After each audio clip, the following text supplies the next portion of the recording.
Hi, my name is Fulma Gomes Ellis. I'm from South Africa, or better known as Junub Afrique, and I am in Saudi Arabia because I'm the Director of Sales and Marketing for a luxurious hotel in Jeddah, and it's called the Shangri-La in Jeddah.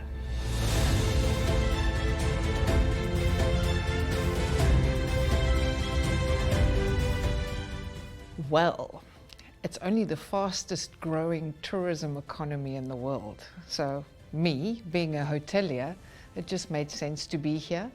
I've been in the Middle East for 6 years, and it's a natural move towards the incredible progression and the modernization, and of course the incredible investment that's going into tourism. Being a hotelier, this is where I needed to be. I never thought I would end up here. I really didn't. But when I kept, and I was working in the neighboring country, Kuwait, where I also opened a hotel, a beautiful hotel, one of the best designs I've seen in a very long time. But when I kept looking at why people were not coming to the country that I was staying in and hosting, I needed to understand what was happening in the neighboring countries. And when I heard about Saudi Arabia putting up all these wonderful sporting events and concerts, you know, I started raising an eyebrow and started considering this as a potential destination for the future for me to continue my career in. So I arrived literally in September, and it was still a bit hot and humid. But the first point and arrival point obviously is the airport. And you had these ladies at customs, and they were ruling that airport. You know, you could see they were in charge. Super, super friendly. And then, of course, you know, I was very curious to see what the architecture looked like, you know, your first drive from the airport to the destination. And then it happened at sunset. And of course, you know, Saudi Arabia comes to life at night. And it was spectacular, you know, all the different lights and the people and the cars and the vibrancy of it all. You know, I was super excited to make a living here.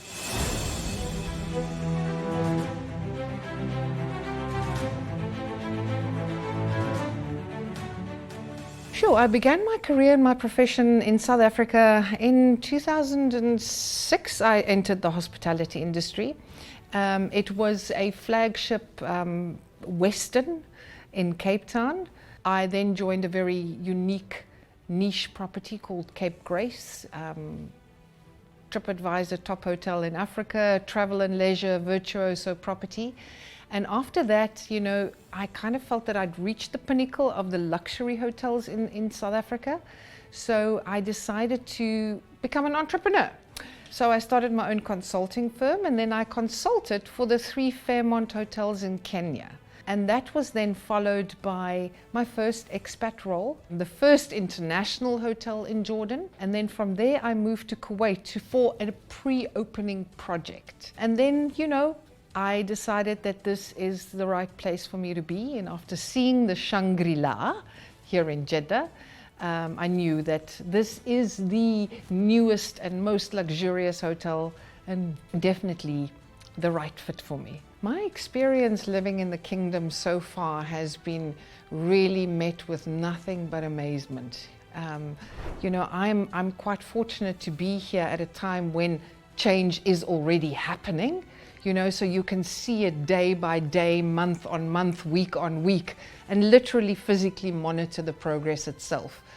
Recently, the Formula One Grand Prix, which was my first ever Grand Prix, and believe it, I attended my first one in Saudi at the ripe old age that I'm in now.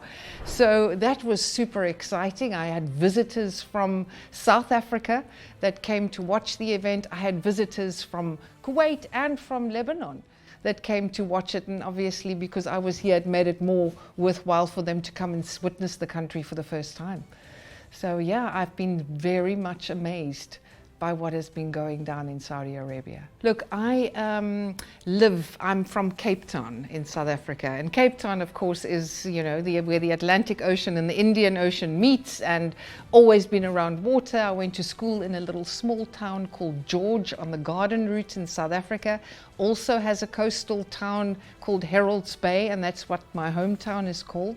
So yeah, it's a sense of, I like the feeling that the sea and the mountains, it gives me the sense of comfort, it gives me a sense of safety, and knowing that I can just go to Taif across the road, literally just an hour away, and know that I can access the sea right here makes me feel really much at home.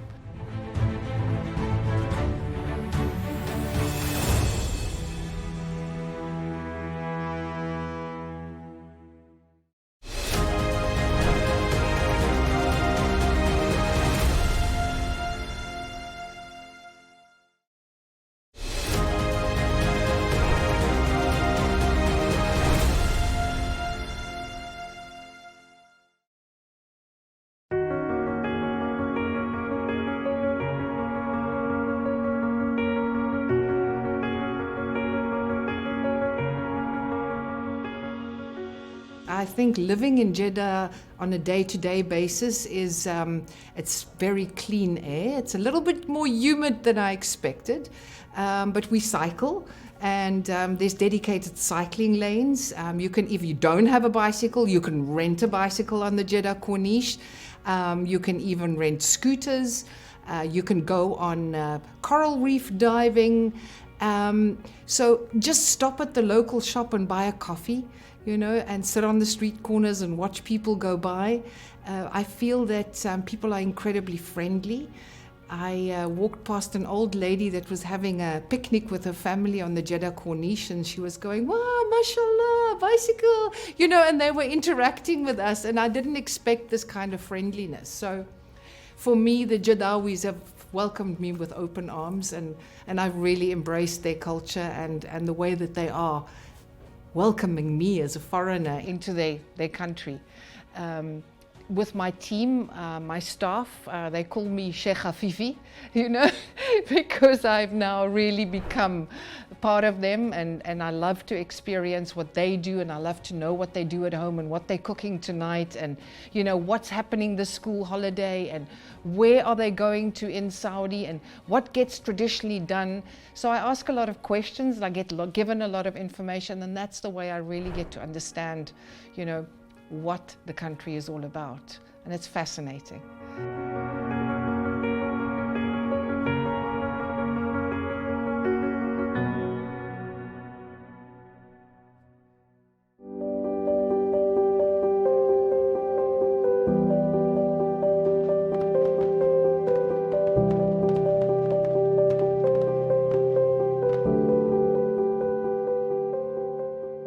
What I found very interesting about the musical concerts, even the ones that are late at night, for example, the closing ceremony of Formula One or the Ballad Beast concert, is that people of all ages go to these concerts.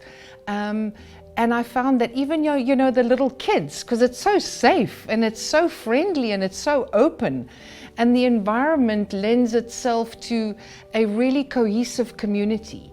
So that kind of feeling I haven't gotten anywhere else in the world, where you feel that it's just all inclusive. It's for everybody, it's a space where everybody can enjoy everything that the country has to offer.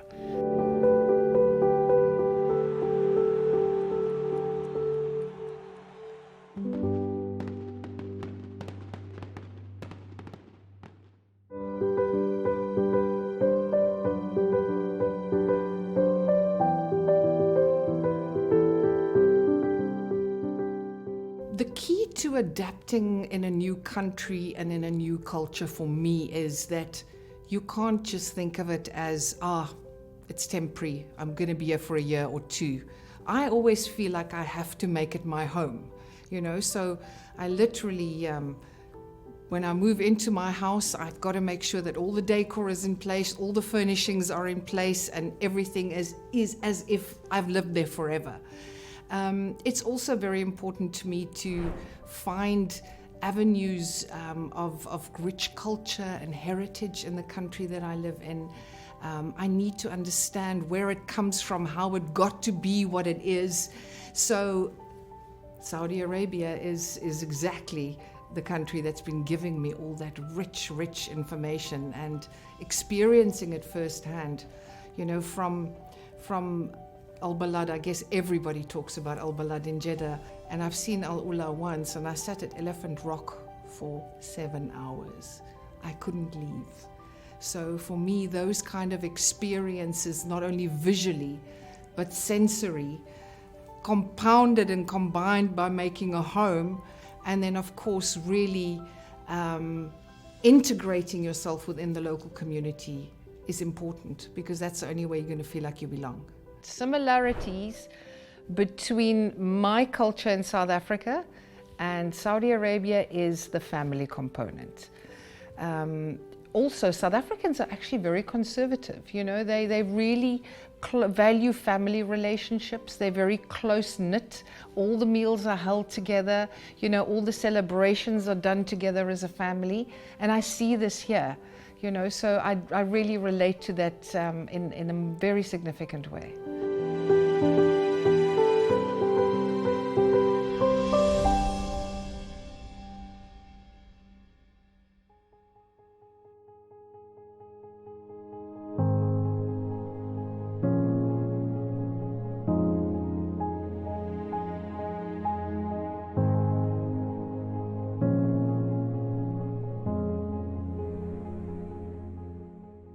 When I have free time in Jeddah, and you're going to find this very strange, but I upcycle and recycle everything. My husband has built a table from wood that he picked up, you know, on the side of the road. My husband put all the little knobs on here, all different kinds, and measured it to precision. And now this is where I store all my linen, my table runners, my fabric napkins. This is of course another protea, which goes with the national flower of South Africa. So I've brought this with me, and all my table linen is right here. So I love having these statement pieces that weren't bought, but that was made from scratch. And I do see that is something I would like to also start showing, you know, the Jeddawis, that you don't need to throw everything away. You can redo it. You can make it up to be something that is beautiful. Get us, you know, some chalk paints from the hardware store, you know, sand it down in a certain way. So yeah, I really like doing that kind of recycling and upcycling.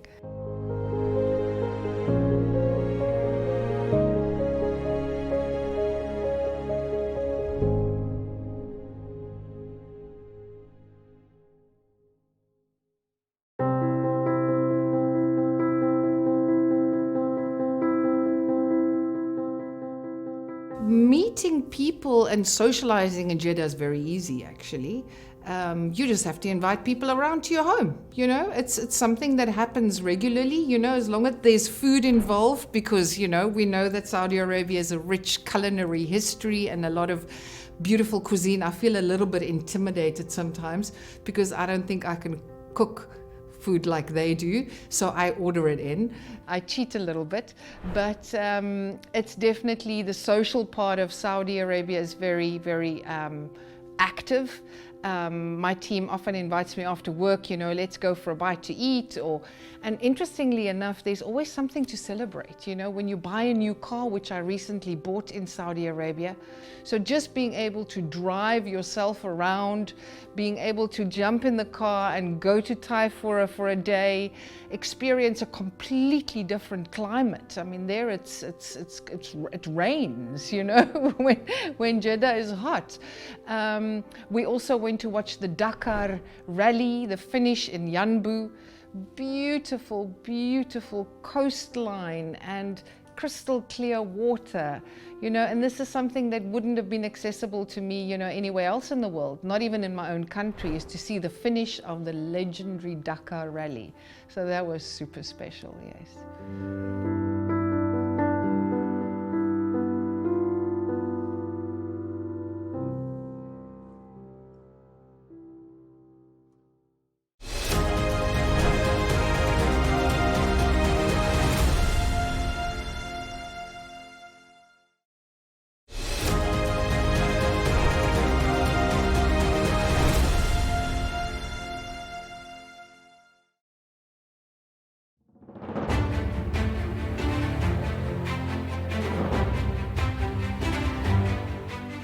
So a typical day for me at Shangri-La Jeddah starts pretty much with a morning briefing, where we assess what happened the night and the day before and what our plans are for the day ahead.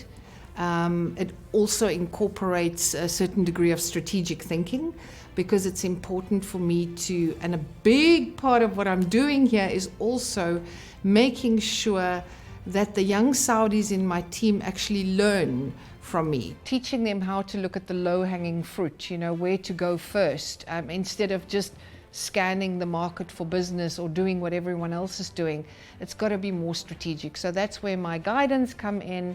I give them a few projects to work on. They come back and they present. So that's the first part of my day.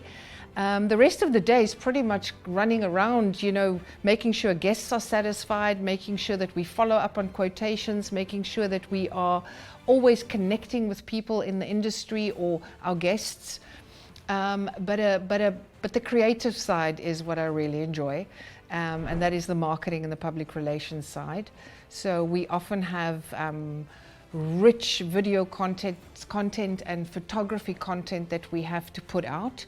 It's got to be very creative, it's got to be very unique, and it's got to show luxury, show the hotel in its best possible way, be able to style and make sure the composition is perfect, and that the actual styling of the models for lifestyle photography is done in a very specific way.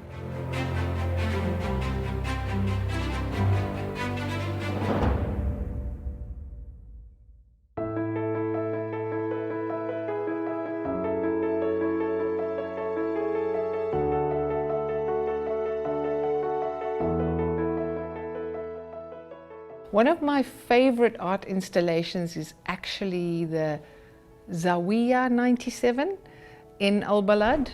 I met Ahmad in person, and I think that what he's done there, in terms of elevating or explaining the significance of the Mashrabiyya is just absolutely exquisite. Arabic calligraphy has always fascinated me. And the fact that, it is used as a form of art here, by integrating the different calligraphies into a full ensemble as a piece of art, to me is absolutely beautiful. And then, of course, there's not just the art, but there's also the handcrafts, that are done at Al Balad as well. But yeah, I think the Art Deco circles in Jeddah is very, very cool.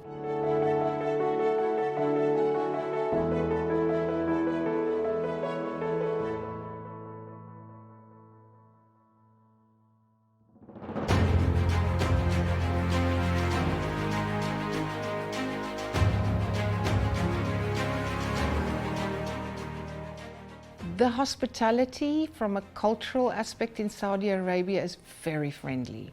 And especially, sorry, I've got to mention Jeddah again, but for many, many, many centuries, Jeddah has hosted all these international guests coming to Umrah and Hajj, so they've accustomed to foreigners entering their country. So I found the Jeddawis particularly interesting, and it's only because I've only literally spent 3 days in Riyadh so far. So, Ana Jeddawi. And I have always been offered dates and coffee wherever I go. Arabic coffee. 4 years ago, I wasn't able to drink it that easily, but I've gotten used to it, and it's got to be chased with either mamul or a date, and it's become a favorite of mine. So I do tell them that it's incredibly important to me to remain respectful, of the local culture. So you will never see me, dress in a different way, even though it is more, liberal these days. I would always make sure that if I go to Al Balad, I have my abaya with me. And I tell people this when they come to visit, because it's appreciated by the locals. I also tell my friends and family back home that Saudi Arabia is a very big country, and just because it's not been visited by so many people, doesn't mean that it's, in any way less of a country than anywhere else in the world. It is huge. It has so many different landscapes, so many different climates, you know, and it really is something that you can discover as a tourist, you know. It's something that you can travel to anywhere, anytime, and not feel restricted or limited in any way, you know. So we're going to be doing a lot of traveling. I even said to my husband, let's stop the idea of staying in Airbnbs and hotels. Let's actually just get an RV and see the country when we can. Mense, hierdie land is pragtig. Saudi-Arabië is een van die mooiste wêrelde wat ek nog in 'n baie lang tyd gesien het. Daar's 'n ongelooflike groot verskeidenheid van plekke om te sien, mense om te ontmoet, en mens kan braai hierso ook.